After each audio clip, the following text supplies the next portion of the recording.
Drag queens and transsexuals are using cartoons to indoctrinate and sexualize our children. Drag queen groomers and the trans agenda are evil. Capitalism's relentless exploitation is driving the Earth's sixth mass extinction. Capitalism is the one true intersection of evil. Malvado. Buza. Malum. Whatever the tongue. Evil is my love language. Tonight we dive into the depths of the diabolical to discover who is the most evil. And I know what you're thinking. Evil? Like in the Bible? With God, Jesus, and that eminently fuckable devil? I don't believe in all that. You're too smart to believe in a devil. Evil is not just a religious right code word for something I hate. Evil is not contained within religion. Evil is everywhere. Our culture is saturated with it. And I shall be your guide from this cursed place, the internet. For you see, I am evil made flesh. God damn it. I am evil made flesh. And I want to share myself with you. Teach you to see me everywhere. To recognize evil, we must define evil. So we start tonight's double feature with what some say is the purest evil of all. A woke, communist, pro-trans professor of philosophy. And then, my dear friend, armed with heightened senses and razor-sharp definitions, we'll have a little debate over who is the most evil.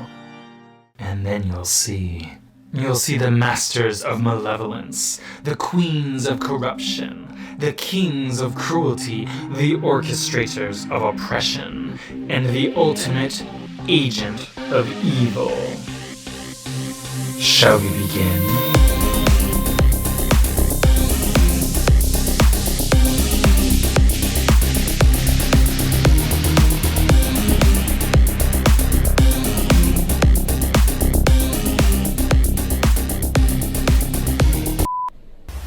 So evil is a little clickbaity, right? The word evil has this satanic connotation, but our discussion is completely separate from the religious good and evil. Like, the Bible says it's a sin to wear clothes made of two fabrics, but it's okay to beat your slaves if you don't beat them too hard.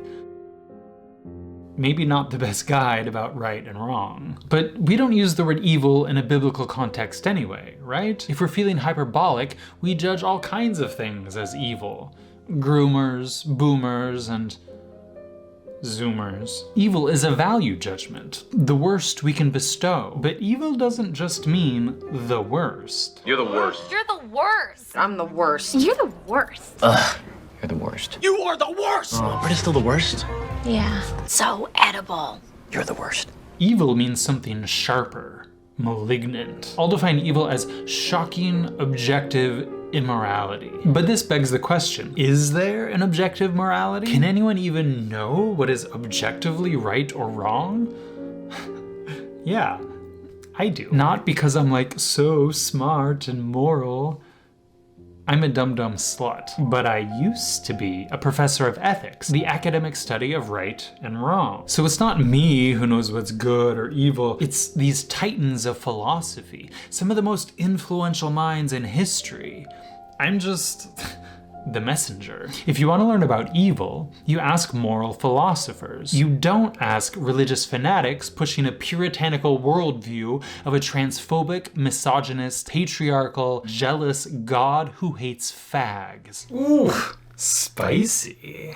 Ethics is actually very easy to understand. The three main archetypal categories of ethical theory encompass the majority of opinions about morality. The consequentialist utilitarians, the deontological categorical imperative, and hey, wake up. You don't want a university lecture. Let's consider this topic from a more populist lens. Iron Man, Thor, Captain America. The three main heroes of the Marvel Cinematic Universe are solid representations of the three main ethical theories. These heroes fight the same battles against the same villains, but they still have conflict. They disagree about how to achieve the best outcomes. The three ethical theories are the same. They agree on almost everything. Don't steal, don't murder, don't wait until you're at the counter to decide your fucking order. And if the main theories all agree, despite having very different lines of reasoning, this suggests morality is objective, or at least something we can all agree on. The theories are utilitarianism, deontology, and virtue ethics. Like Tony Stark, Steve Rogers, and Thor Odinson, their moral compasses arise from different philosophies. Shut up, bird. And maybe you're thinking, why the fuck would I care if I'm a utensil diplomatologist or ventriloquist?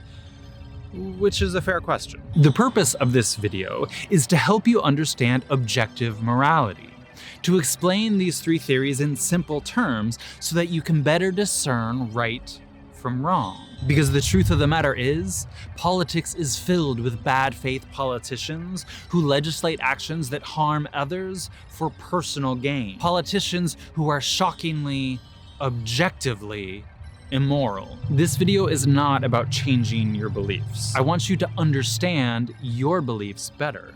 If you understand why something is moral, you can better recognize the immorality of modern politics. You can make more informed decisions. You can understand who acts with the most malice, the greatest disregard for suffering. You can see who is the most evil. So let's talk philosophy.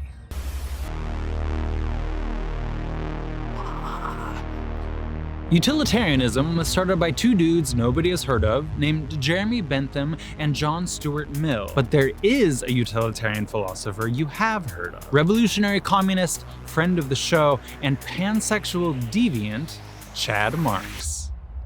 So utilitarianism wants to maximize the good vibes across society. The greatest amount of good for the greatest number of people. This is a consequentialist theory, which means the consequences of an action determine its moral worth. This is a fancy philosophical way of saying the ends justify the means.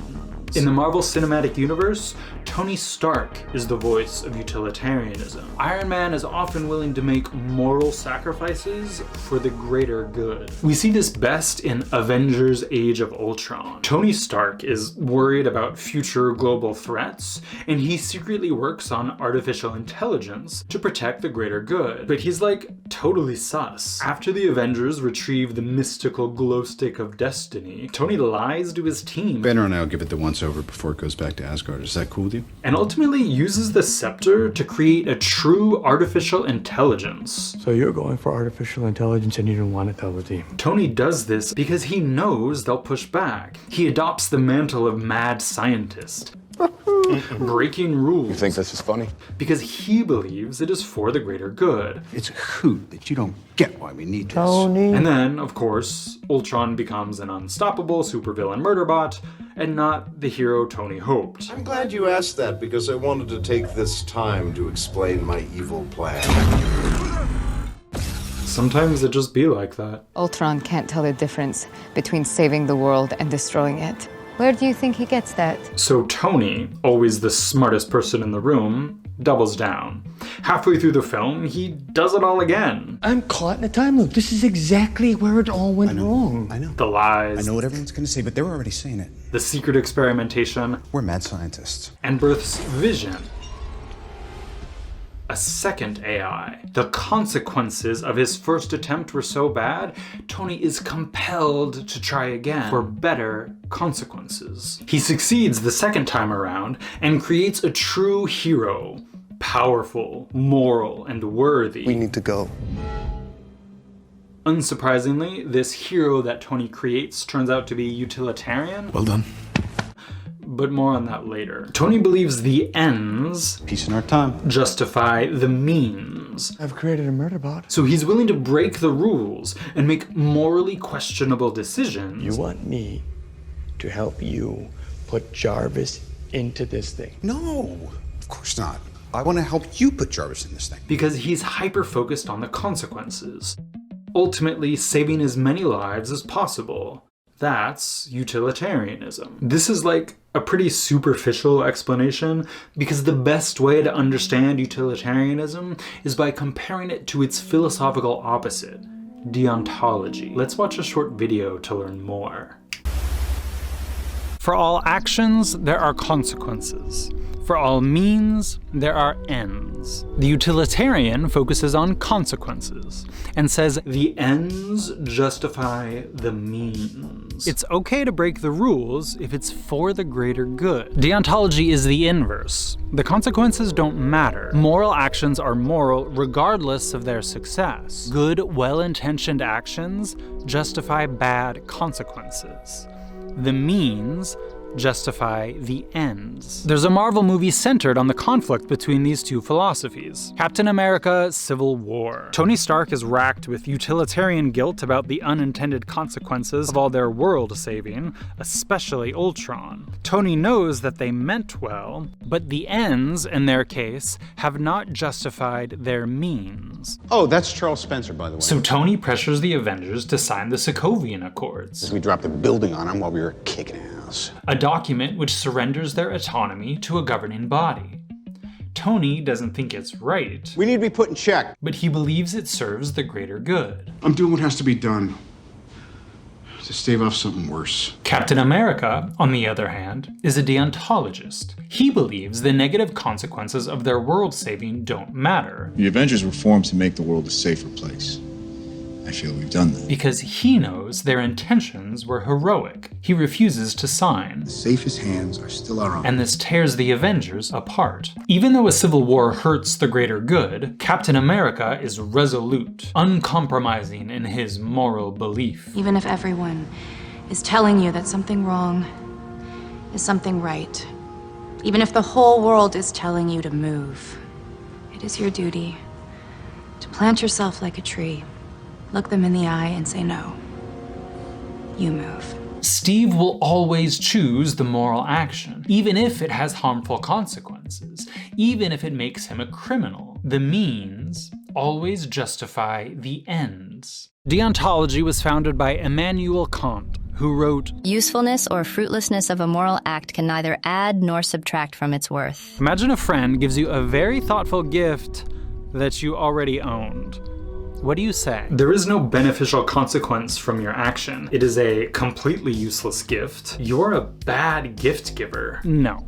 We say it's the thought that counts. This is Deontology's tagline. The intention of goodwill behind the gift is touching, even if it has no beneficial consequence. So if Deontology is focused on good actions, what makes an action good? It has to follow a moral rule, some kind of golden rule. Like, treat others the way you want to be treated. The golden rule is okay, but it isn't great. It covers most of the ethical basics. I don't want to be killed, so I shouldn't kill. I want people to be kind to me, so I should be kind to other people. But this isn't good enough for Daddy. Kant. What if you think, I want to be grabbed by the neck, slapped in the face, and called a dirty, dirty slut when we're having sex. And so every time you have sex with someone new, you grab them by the throat, slap them in the face, and call them a dirty, dirty slut. The golden rule says so. You're just treating others the way you want to be treated. The golden rule doesn't work because it's not empathetic. It frames the whole moral calculation internally, based on your preference and prejudice, as if your experience was universal.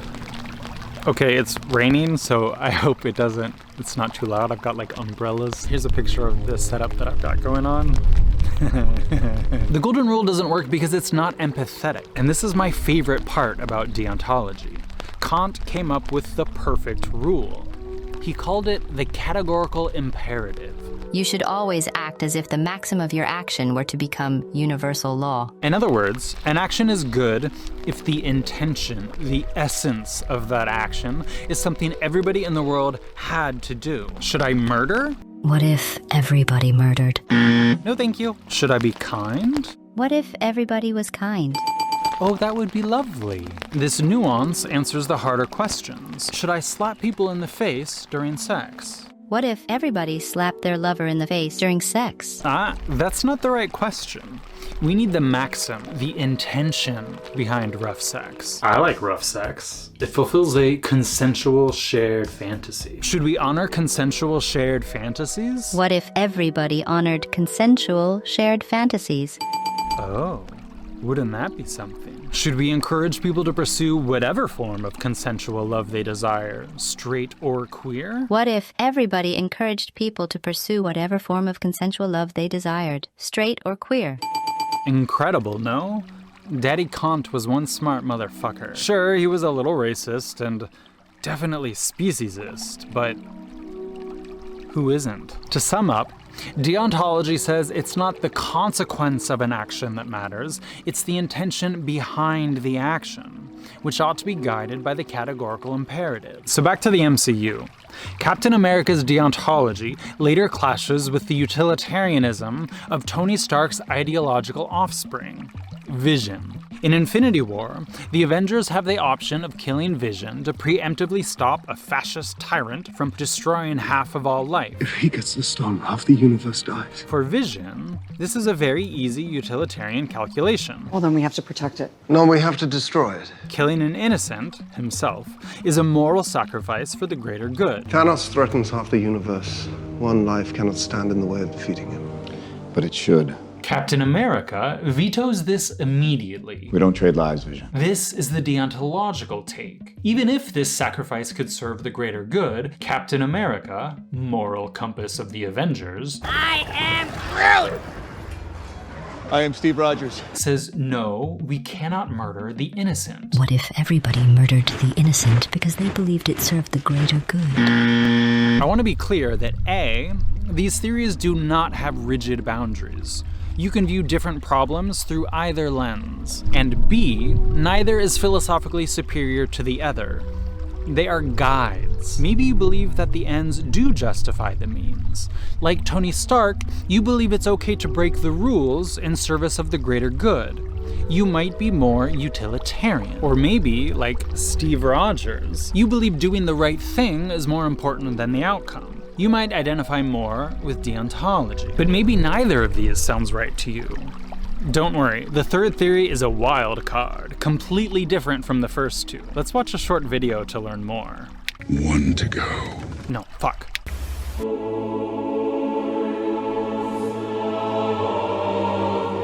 The third major ethical theory is virtue ethics. It focuses on personal virtues and good character. A virtue ethicist is not concerned with deontological rules or utilitarian consequences. She believes that those theories lose sight of the forest for the trees. They get so caught up in the details of right and wrong when we seem to just intrinsically know. It's wrong to kill, it's good to be kind, and you should only slap your lover and call them a dirty little slut if that's what they're into. Why all the complication? When I was a young, evangelical, born-again Baptist high schooler, I remember people in my church wearing WWJD bracelets, an abbreviation for Who Would Jesus Do? What would Jesus do? Religious hoo-ha aside, this silly little bracelet is the perfect symbol of virtue ethics. It's a reminder to always be virtuous, to do what Jesus would do. Get on! God hates facts! No, not that. Definitely not that. Feed the hungry, help the poor, care for minorities, accept everybody, abolish money. There we go. What would Comrade Jesus do? For the virtue ethicist, the moral compass is emulating these virtuous figures. When confronted with a tricky moral question, you simply ask, is this what a virtuous person would do? You may not get everything right, but 9 times out of 10, it's gonna push you in the right direction. Would Comrade Jesus steal from his neighbor? Would he steal from a corporation? Would Comrade Jesus back the blue? Or would he protest police brutality with BLM? Would Comrade Jesus accept people with different lifestyles, sexual orientations, and religions?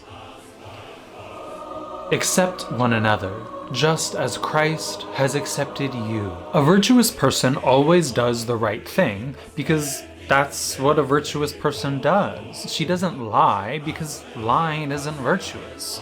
She doesn't steal or abuse or kill because those aren't virtuous. Instead, she is kind, kinky, and communist because those are virtuous. The MCU, amazingly, offers us the platonic ideal virtue ethicist in the beefcake, godly physique of Thor Odinson. Thor's magical hammer, Mjolnir, is enchanted so that only the purest, truly worthy heroes can lift it off the ground. Whosoever holds this hammer, if he be worthy, shall possess the power of Thor. Thor is introduced to us as a fallen god. He is a vain, greedy, cruel boy! And so he is stripped of his hero status. You're unworthy! And he is unable to lift Mjolnir. Throughout his first movie, Thor regains his worthiness by spending time with the mortals of Earth. A crucial component of virtue ethics is gaining moral wisdom through life experiences. Ultimately, Thor finds redemption by sacrificing himself to save the Earthlings. Taking their lives will gain you nothing, so take mine. Mjolnir returns to his hand, and he is the virtuous hero reborn. We see the other side of this arc in Avengers Endgame. At this point in the story, Thor has lost everything. His mother, his father, his hammer, his hair, his eye, his best friend, his brother. He fails to stop Thanos once. You should have gone for the head. And then twice. What's wrong with him? He stops believing he is worthy. He's pissed. He thinks he failed, which of course he did, but you know, there's a lot of that going around, ain't there? For years, he sinks into depression. But Thor is recruited by the Avengers for their time heist, and his time traveling reunites him with My mother. She dies today. Their unexpected conversation reminds him what the true measure of heroism actually is. Everyone fails at who they're supposed to be, Thor. The measure of a person, of a hero, is how well they succeed at being who they are. And for the first time in 5 years, he starts to believe in himself. Oh, wait! Summoning his hammer is his most triumphant moment, the confirmation of his virtue, the peak of Thor's arc. He is again reborn as the worthy hero. I'm still worthy. Let's recap. Utilitarians, like Tony Stark, always work for the greater good, the best consequences, regardless of rules or ethical boundaries. Deontologists, like Steve Rogers, always do what they know is right. Captain America is uncompromising in his moral resolve, and he is a truly good man. Virtue ethicists, like Thor, are primarily concerned with being worthy. Thor's hammer keeps him accountable, it guides him, and it even informs the audience that as he wields it, we know he is truly worthy. All three have unique strengths and weaknesses, but in general, they all arrive at the same conclusions about what is right and what is wrong. I want to reiterate that none of these three theories are superior. The MCU illustrates this beautifully, specifically through the saga's literal moral compass, Mjolnir. One of the best scenes in the MCU is the Age of Ultron party scene where various Avengers— Whatever, man, it's a trick. Well, please be my guest. Try to lift Thor's hammer. Really? Everybody tries. All right, let's go. And nobody picks it up. Nothing. Because you're all not worthy. Except through this saga, precisely 3 people do lift Mjolnir, one for each ethical theory. Obviously Thor, the virtue ethicist, but Vision, the pure and moral utilitarian, also lifts Mjolnir. It's terribly well balanced. Well, if there's too much weight, you lose power on the swing. And of course, Steve Rogers, the deontological moral center of the whole crew. That is America's ass. The enchantment on Mjolnir recognizes any truly worthy hero, regardless of their ethics. Also, I really love how in the party scene, Steve is able to move Thor's hammer. Come on, Cap. But because he's so gosh darn moral, he pretends he cannot, so as not to steal his thunder. Nothing. Pun intended. It's a blink and you'll miss it moment. Then 10 movies later, it pays off in Endgame, and the audience goes wild.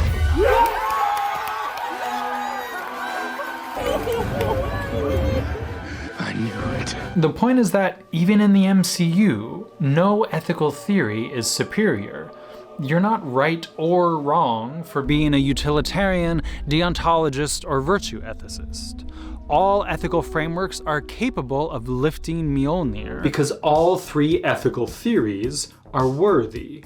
Most people view morality through one of these three lenses. And if you're familiar with these heroes, this may help you figure out which framework you like best. And whichever you prefer, understanding how these theories define morality allows us to see who or what is evil. I love dirty talk.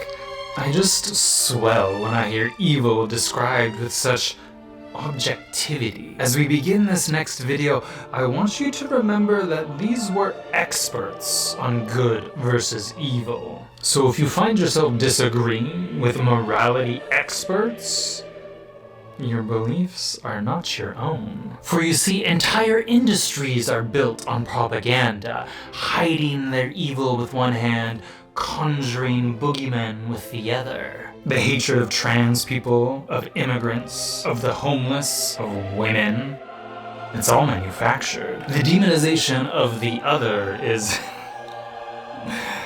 it's the oldest trick in my book. Because I am evil. I'm very pleased to meet you.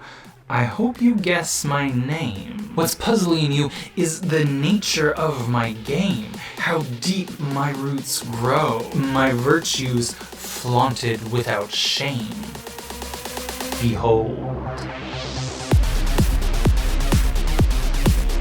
Welcome to Philosophy, the talk show where intellectual titans debate who has the bigger intellectual penis.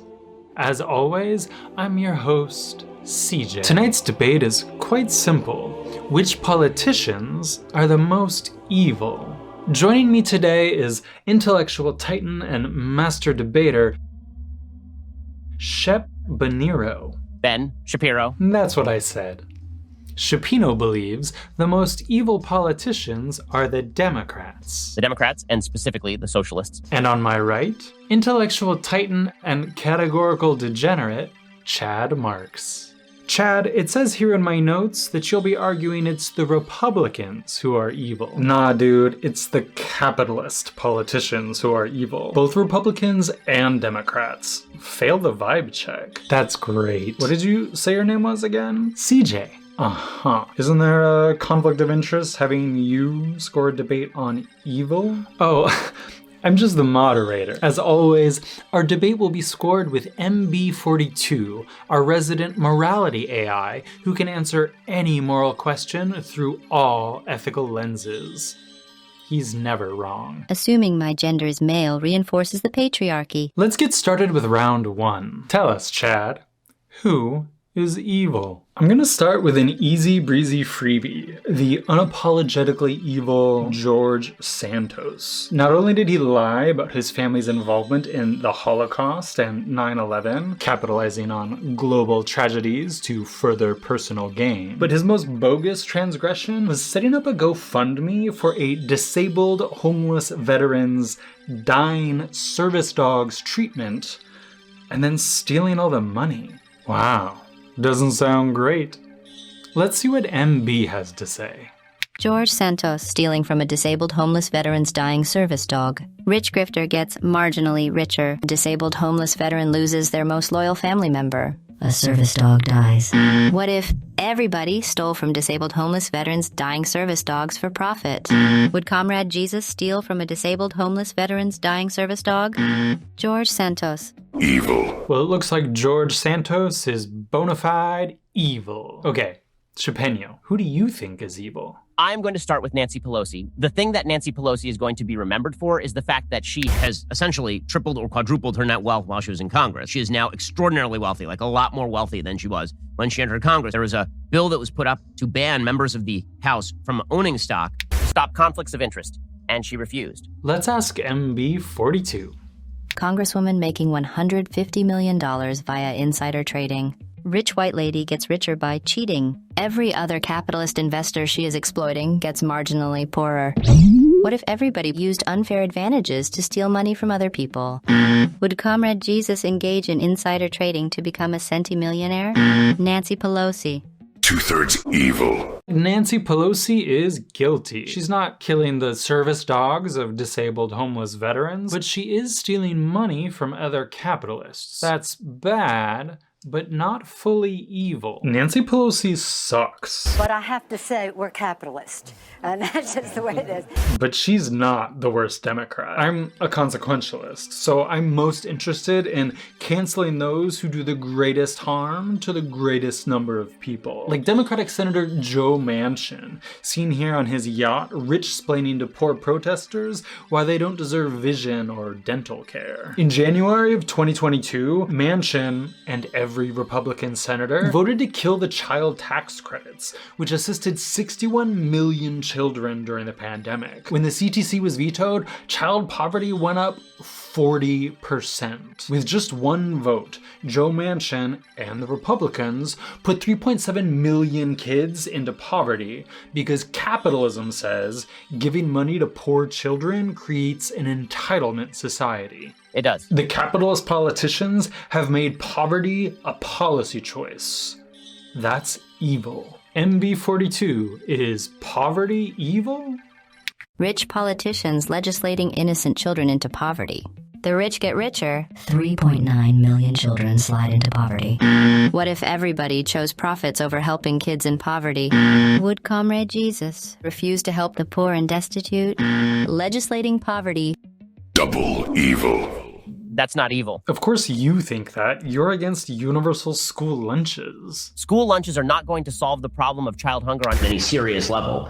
If there is a problem with children actually starving, that is a child endangerment scenario in which CPS needs to be called. Truth is, it does not take that much money to feed a child. Truth is, it's not expensive to feed a child. Not expensive to feed a child. Not expensive to feed a child. Not... What?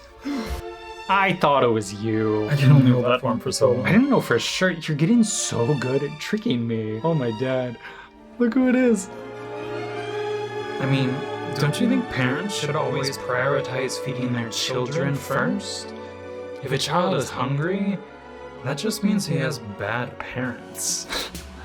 Totally. Oh my. Just look at him. Red as the Soviet sickle, and rock hard as the hammer. We don't do inner monologues on this show. This is not going to be a fair debate if you're distracting the guest. Later, gamer. There are much bigger problems than school lunches. Ugh, I'm sorry. How did you go from that to this? Tried my wet-ass bussy right up. If you have a wet-ass P-word is female genitalia. My only real concern is that you get the medical care you require. He doesn't know? He doesn't know. Can we get back to the children? It's the left that is evil, with their woke ideology, drag queen story hour, and the trans indoctrination of our kids. Go on, Benny. How are wokeness, drag shows, and transgenderism evil? The radical left are very clearly after our children. Cartoons indoctrinate them into various sexual orientations and the moral relativity of human sexuality. This is sexualizing our young children. How is the radical left sexualizing children? There is no way to discuss gay pride without coming into conflict with the reality, which is that it is a sexual orientation, which implies sex, which implies you now have to discuss sex with small children. And I have TV people discussing sex with small children. Bro, I thought you were the facts and logic guy. You were falsely equivocating the discussion of sexual orientation with discussions of sexual acts. These are not connected. Telling kids that some families have 2 moms or 2 dads has absolutely nothing to do with sex. You're bringing the sex in because you can't think about married gay men without picturing 2 sweaty beefcakes pinning each other down to ram their engorged Evil! So evil. Are you saying gay sex is evil? They are worthy of death. These people should be put to death. Every single homosexual in our country should be charged with the crime. They should be lined up against the wall and shot in the back of the head. That's what God teaches.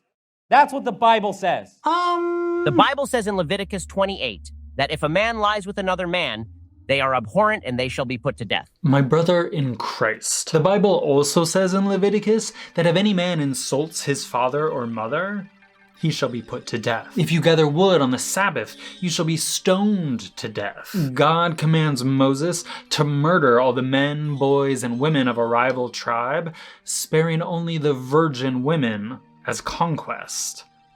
Is that moral? Kill the males, then abduct and colonize all fertile females. The Bible is not a moral authority. We should ask the bot thing if gay sex is evil. MB42, is gay sex evil? What if everybody encouraged people to pursue whatever form of consensual love they desired, straight or queer? Sorry, gay sex is not evil. This bot was clearly programmed by radical left woke indoctrinators. Actually, it was programmed by Immanuel Kant, Bentham Mill, and Jesus. This bot was not programmed by Jesus. Oh my God, you're Jesus? Yeah, but don't make a big deal out of it. Also, don't take my dad's name in vain. And you're okay with this trans stuff? There is neither male nor female, for you are all one in Christ Jesus. No. Not only is Jesus okay with the trans community, your anti-trans rhetoric is evil. Hey, I'm just trying to protect innocent children from being transed. This is woke indoctrination of small children on sexual matters. No! I'm fucking disgusted by this black vitriol from politicians and all you fucksticks at the Daily Wire. Transgenderism must be eradicated from public life entirely. I think it is an active evil to teach small children that boys can be girls and girls can be boys. It's an active evil to say gay and trans people exist. These aren't just bad takes. This rhetoric is philosophically evil. You, Benjamin Praline Shapiro, are manufacturing hatred of the most marginalized group in our society with terrible consequences. Increased rates of violence, discrimination, and suicide, all to diminish a population that just wants to live their lives authentically and with dignity. But the trans agenda is surviving to average life expectancy. The trans agenda is to live in a society where I can achieve the same level of sadness and dysfunction as everyone else. Manufacturing the hatred and vilification of transgenderism is evil. Take it away, MB. Spreading anti-trans rhetoric, the most marginalized group suffers increased hate crimes, discrimination, and suicide. Conservative pundits profit by appealing to the worst instincts of their base. What if everybody tried to shame and harass marginalized groups out of existence? Would Comrade Jesus try to eradicate a marginalized group of society? Spreading anti-trans rhetoric. Mega evil. Sorry, Benjamin. It looks like your anti-trans and anti-gay rhetoric is mega evil. Oh, fascism is immoral? That's weird. I think it's evil to have drag queens perform in front of children during story hours. Get it together, Ben. I think it's evil to have drag queens perform in front of children during story hours. Let's look at this another way. Aren't you infringing on that drag queen's free speech? They can continue to exercise their free speech, just not in front of a child. They can continue to exercise their free speech, just not in front of a child. Why? Because the government does have a responsibility to protect. I'm sorry? The government does have a responsibility in certain instances to What's protect the children. leading cause of death amongst children in this country? And I'm going to give you a hint.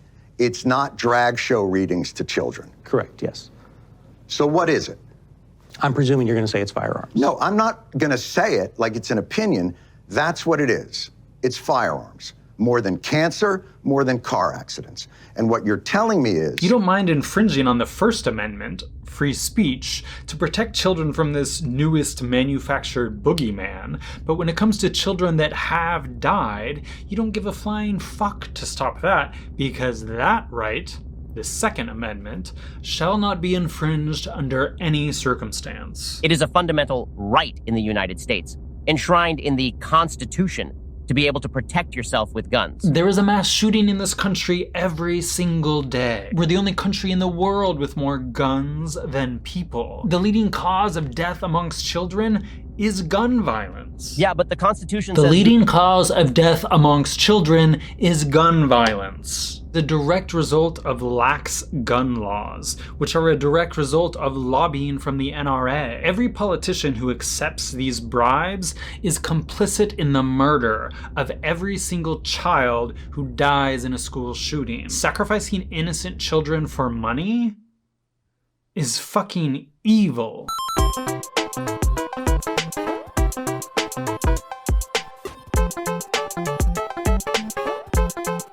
Okay, this is getting a little tense. Ben Shapiro is saying drag queen story hour is evil, and Grouchy Marx is saying politicians who fight against gun reform are evil. MB42? Drag queen story hour. Children get a fun story, learn it's okay to dress in drag, and be flexible with the construct of gender. What if everybody was more accepting, and we encouraged children to be true to their inner authentic selves? Would Comrade Jesus accept drag? Just look at him. Long hair, a dress, a beard. Drag queen story hour. Based as fuck. Oh, it looks like drag queen story hour is better than not evil. It's actually based AF. How about guns, MB? Politicians who kill gun reform. Mass shootings literally every single day. Firearms are leading cause of child death. The mentally unstable can buy weapons of mass destruction without background checks. What if all politicians were complicit in a culture that murders school children because of the large donations they got from lobbyists? Would Comrade Jesus be pro-gun? Politicians who kill gun reform. Monster evil. Ooh, exciting. The gun lobby has scored highest on the evil scale so far. What's next? Drag queens and transsexuals are using cartoons to indoctrinate and sexualize our children. Drag queen groomers and the trans agenda are evil. Drag queens aren't trying to fuck your children, Ben. Catholic priests are. Ooh. They're your priests. Ugh. So embarrassing. Anyway, what's next on your list, Benjamin? Mask mandates and the COVID lockdown. You mean like, as good things? No, they were evil. Big government infringing on our rights. You can't be serious. The right-wing response to COVID was to keep the economy going regardless of the cost to human life. Let's get back to work. Don't sacrifice the country. Don't do that. Don't ruin this great American dream. You're basically saying that this disease could take your life, but that's not the scariest thing to you. There's something that would be worse than dying. Yeah. Absolutely evil. Textbook definition of choosing profits over people. How is this even a debate? MB42, was our capitalist COVID response evil? Capitalist-driven COVID denialism. The rich got way richer, and over 1 million Americans died. What if corporations always maximize profits regardless of the cost to normal people? Ha ha ha. Could you imagine? Would Comrade Jesus spread a plague to make a profit? Seriously? Capitalist-driven COVID denialism. Like, totally evil. The right-wing COVID response was, like, totally evil. You know what that means? Time for our final segment. So, boo-boo, what is the most evil? Capitalism is good because capitalism is freedom. Socialism is bad because socialism is tyranny. So, socialism is the most evil? An economic system in which the means of production are owned and controlled by the community. An economic system where the workers control the means of production, that's not socialism. That's literally exactly socialism. No. Socialism is when the government invented socialism, right? Greater economic and social equality, reduced wage and wealth gaps, significantly improved work-life balance. What if every political system prioritized power to the people instead of the ruling class? Would Comrade Jesus claim that a rich man is more likely to pass through the eye of a needle than enter the kingdom of God? Socialism. Ethically tested. Jesus approved. Socialism is tyranny. Socialism is tyranny. Socialism is tyranny. Socialism. That avatar needs some work. I mean, you've kind of nailed it. You've got 5.5 million subscribers on YouTube. They just eat this shit up. Oh my dad, it's so funny seeing you here. It's been millennia, right? Yeah. How is your dad? Dead.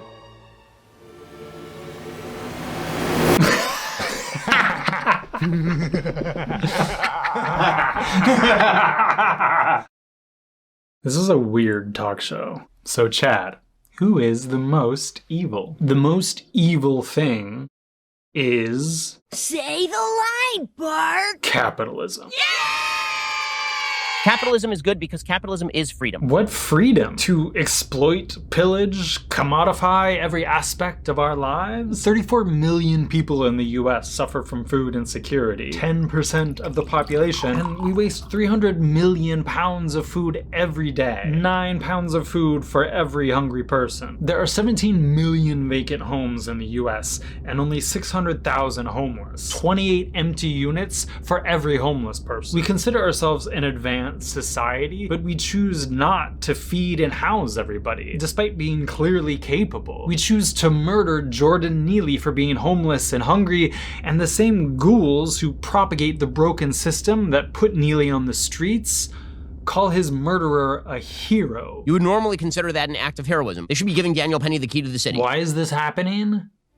Capitalism. Because the wealthy legislate poverty with one hand, then buy up all the real estate with the other, profiting off the basic human right to shelter. Well, if you want passive income, real estate is the safest investment there is. There's a never-ending supply of humans who feel entitled to a roof over their heads. Every evil we've talked about can be traced to capitalism. Santos and Pelosi stealing money, the anti-trans rhetoric, the gun lobbyists, the housing crisis. These evils exist because under capitalism, there is no bottom. We need to see unemployment rise. We need to see pain in the economy. There's been a systematic change where employees feel the employer is extremely lucky to have them. We need to remind people that they work for the employer, not the other way around. Every natural and human resource devoured in service to the god of profits. Transphobia drives engagement and distracts from the real evils. The housing crisis has exploded homelessness, and then demonizing them makes it easier to revoke social safety nets,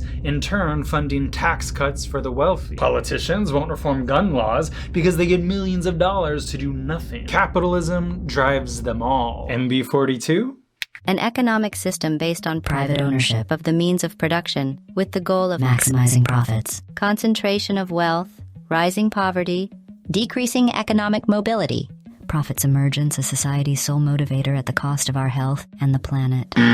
What if every system of power prioritized self-interest, promoted the exploitation of others, normalized school shootings, and eroded our biosphere? Would Comrade Jesus support the powerful exploiting, abusing, and killing the weak? Capitalism. The root of all evil. And these are the lesser evils. The most evil outcome of capitalism is climate change. Scientists are saying there's a 90% chance human society collapses within decades. Earth is undergoing its 6th mass extinction event, a cataclysmic reset for the planet. We've killed 2/3 of the Earth's wildlife in 50 years. How is this extinction event the fault of capitalism? Capitalism drives the pursuit of infinite growth on a finite planet, choosing short-term profits over long-term consequences every time. Thus, capitalism is causing more willful death and destruction than any other force on the planet, in the same category as the asteroid that killed the dinosaurs. Capitalism is a world-changing cataclysm. Capitalism first creates these problems. Profit motivates destruction. Whaling, deforestation, fracking, the oil and car industries. But even worse is how it sustains the destruction. 97% of climate scientists agree that humans are causing the climate catastrophe, but only 60% of Americans believe it. Guess why that other 40% doesn't? There is no climate crisis. Yeah, I don't believe it. No, I don't believe it. Do I believe in climate change? No. I think that was just a way to extract dollars from Americans. The climate hysteria movement is not about science. If it were about science, it would be led by scientists rather than by politicians and a mentally ill Swedish child. Somebody needs to read poor Greta Genesis chapter 9 and tell her next time she worries about global warming, just look at a rainbow. That's God's promise that the polar ice caps aren't going to melt and flood the world again. Capitalism has created a system that incentivizes politicians and pundits to amplify transphobia, hoard real estate, demonize the homeless, ignore school shootings, and deny climate change. American existence is all about recognizing the external oppression and struggle of being a working class American and immediately shifting your attention away to like completely unrelated matters, oftentimes just like random marginalized communities, because the TV man that is quite literally working at the behest of those oppressors is deliberately pointing your anger in that direction. What do you like to say? I'd like to say that the gays are psychopaths and we're not psychopaths. No. The gays, they are disgusting. What's that? I mean, talk about indoctrination. Look, no matter which ethical lens you prefer, actions that harm others to further personal gain are immoral. And yet, bad faith politicians on both sides regularly legislate harmful, self-serving actions. This is evil. But we choose the politicians. How do these ghouls get elected? How are people duped into voting for politicians that fight against their interests? How are they tricked into demonizing marginalized groups, trans kids, the poor, immigrants, instead of their true capitalist oppressors? Because their brains have been melted by the propaganda of Fox News, the Daily Wires, the Ben Shapiros, all because of the capitalist-owned propaganda machines. We don't elect the evil politicians, propagandists elect them, and the pundits' radicalization of the right undermines democracy. Crazies like Marjorie Taylor Greene. People are not affecting climate change. You're gonna tell me that back in the Ice Age, how much taxes did people pay, and how many changes did governments make to melt the ice? Are elected because the population that voted for her has been brainwashed. This doofus isn't the root of the problem, she's the symptom. Hey, do you want to hear a joke? The most evil people in our country are the pundits and the politicians who push the capitalist status quo. They have sold not just their souls, but the whole goddamn planet for a profit. Capitalist propagandists like Fox News and the Daily Wire indoctrinating their followers to follow extreme right-wing politicians. The sixth major extinction of life on planet Earth. What if everybody tried to exploit and pillage and destroy the Earth for personal profit? Would Comrade Jesus destroy the Earth? Right-wing capitalist propaganda. Maximum evil achieved. Yes. Still got it. The indoctrinators like Ben Shapiro are more evil than the politicians, because without their propaganda, we could fight climate change. We could enact gun reform, house the unhoused. We could protect the trans community. You want to hear that joke? But since the most faithful voters have been brainwashed into voting for evil politicians against their best interests and show up en masse every election, we remain stuck in a broken system that drains the life force of its people and the planet. Hey, listen. Oh my God, listen to his joke so he'll shut up. You know why all the women love you? 'Cause you're hung like this. And remember, we always have to ask, Why do the right-wing punditry do what they do? The economy, as you may have noticed under Joe Biden, it sucks. So if you can lock in prices on things right now, let me give you 3 good reasons to subscribe to Good Ranchers. First, Dylan Mulvaney doesn't seem like somebody who is much geared toward privacy. If you are a person who actually likes to keep your affairs private, perhaps you should take a look at ExpressVPN. It's an attempt to indoctrinate confusion into children. That's all it is. We'll get to more on this in just 1 second. First, let's talk about the fact that you're about to have an amazing summer. The only pair of earbuds that you should be wearing are Raycon. Because there's enormous money to be made in doing it. Because there is one true evil interconnecting all the evils we have discussed. Capitalism. So there you have it, the undeniable blossoming of my evil, injected into every nook and cranny, hypnotizing the world with my apple on the screen.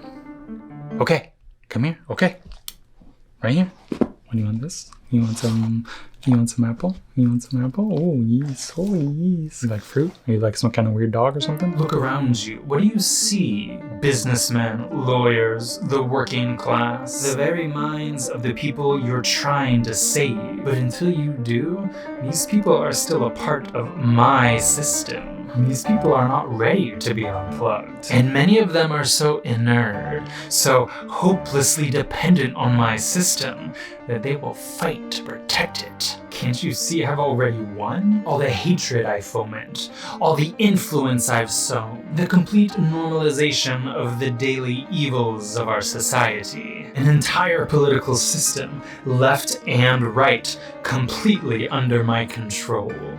Evil prevails.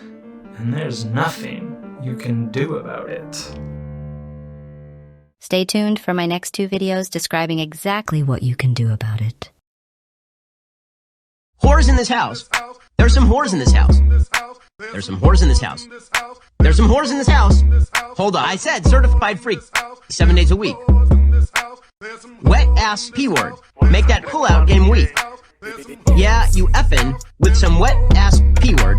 Bring a bucket and a mop for this wet ass P-word. Give me everything you got for this wet ass P-word.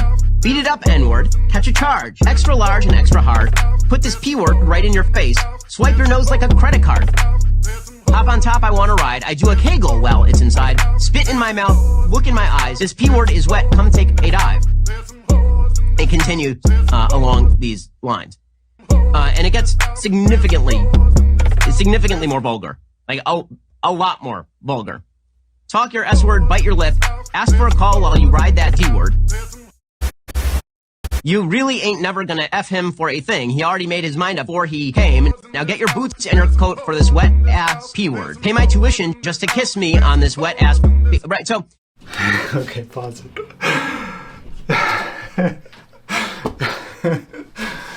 Yeah? I did naughty things.